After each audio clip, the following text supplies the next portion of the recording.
Apartment কমপ্লেক্সে অগ্নিকাণ্ডে ১৫৬ জন নিহতের ঘটনায় শোকাহত পুরো হংকং। এক সপ্তাহ আগে চোখের সামনে প্রিয়জনদের পুড়ে অঙ্গার হয়ে যাওয়ার ঘটনায় এখনো বাকরুদ্ধ স্বজন ও অ্যাপার্টমেন্টের বাসিন্দারা। একই সঙ্গে ক্ষোভেরও দানা বেঁধেছে তাদের মনে।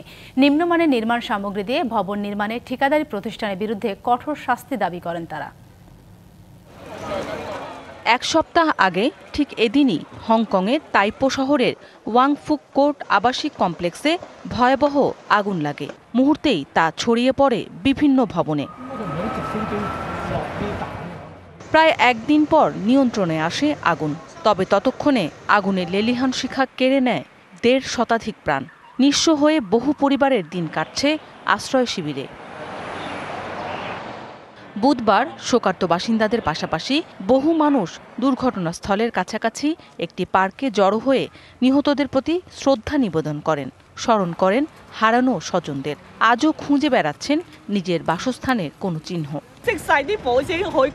নতুন এবং ফিরে আসা গ্রাহকদের জন্য নগদে চলছে ক্যাশব্যাক সহ প্রতিদিন হাজারো উপহার জেতার সুযোগ। হবে আশা আর ফেরা সারপ্রাইজ সেরা। আগুনের প্রিয়জন হারিয়ে অনুভূতি প্রকাশ করার মতো মানসিক অবস্থায় নেই। মাথা গোজার ঠাঁইটুকুও হারিয়েছি। এটা আমার বাড়ি, কিন্তু সেখানে ফিরে যাওয়ার উপায় নেই। আমি সত্যিই বাড়ি ফিরতে চাই। এই ঘটনায় হংকংবাসীর মনে দানা বেঁধেছে তীব্র ক্ষোভ। ঠিকাদারদের নিম্নমানের কাজ এবং সরকারি নজরদারির অভাবেই এত বড় ট্র্যাজেডি। এই ঘটনার জন্য দায়ীদের কঠোর বিচার দাবি করেছে ক্ষতিগ্রস্ত পরিবার। এমন ভয়াবহ অগ্নিকাণ্ড কেউ চায়নি। ভবন নির্মাণ ও সংস্কার কাজে সঠিক বিধিবিধান মেনে চললে ভয়াবহ দুর্ঘটনা এড়ানো সম্ভব হতো। অগ্নিকাণ্ডের পর অন্তত ১৫ জনকে গ্রেপ্তার করা হয়েছে।